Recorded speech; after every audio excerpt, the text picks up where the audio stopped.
అందరికీ నమస్కారం. నేను మీ Gopal Iyengar the simple astrologer.com. చాలా మందికి 30 ఏళ్ళు దాటిపోయినా పెళ్లి అవ్వట్లేదు. అబ్బాయిలకైతే మరి 35 కూడా అయిపోతుంది, అమ్మాయి దొరకట్లేదు. అమ్మాయిలేమో జాబు, అది ఇది, బ్యాంక్ బ్యాలెన్స్, ఇల్లు, వాహనము ఇవన్నీ చూసుకోవాలి అని చెప్పేసి వాళ్ళు కూడా పెళ్లికి ముందుకు వెళ్ళట్లేదు. 28, 29, 30 ఏళ్ళు అయిపోతున్నాయి. తల్లిదండ్రులు చాలా బెంగపడిపోతున్నారు. నా దగ్గరికి లైన్ కడుతున్నారు, స్వామి మా అమ్మాయికి పెళ్లి ఎప్పుడు అవుతుంది, మా అబ్బాయికి పెళ్లి ఎప్పుడు అవుతుంది. వాళ్ళ బెంగ చూసే చాలా బాధ అనిపించింది. నిజంగా చెప్పాలంటే జ్యోతిష శాస్త్రంలో క్లియర్ గా లగ్నం నుంచి సప్తమ స్థానము భార్య లేదా భర్త యొక్క స్థానాన్ని సూచిస్తుంది. వీళ్ళు ఎక్కడి నుంచి వస్తారు, ఎప్పుడు వస్తారు, వీళ్ళ పెళ్లి ఎప్పుడు జరుగుతుంది, ఈ భార్యాభర్తలు అమ్మాయిలు అబ్బాయిలు ఎప్పుడు కలుసుకుంటారనే విషయాలని పక్కాగా జ్యోతిష శాస్త్రంలో బుద్ధి మరీ చెప్పాడండి.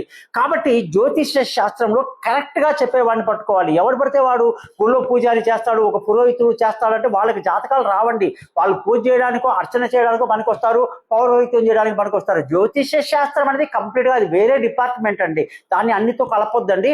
జ్యోతిష శాస్త్రంలో 35 ఏళ్ళ అనుభవం ఉంది నాకు. నేను మీకు క్లియర్ గా మీ భర్త స్థానం ఏది, భార్య స్థానం ఏది, ఎక్కడి నుంచి వస్తారు, ఎప్పుడు పెళ్ళి అవుతుంది, ఎందుకు ఆగింది, కారణాలన్నీ నా దగ్గర అడిగి తెలుసుకోండి.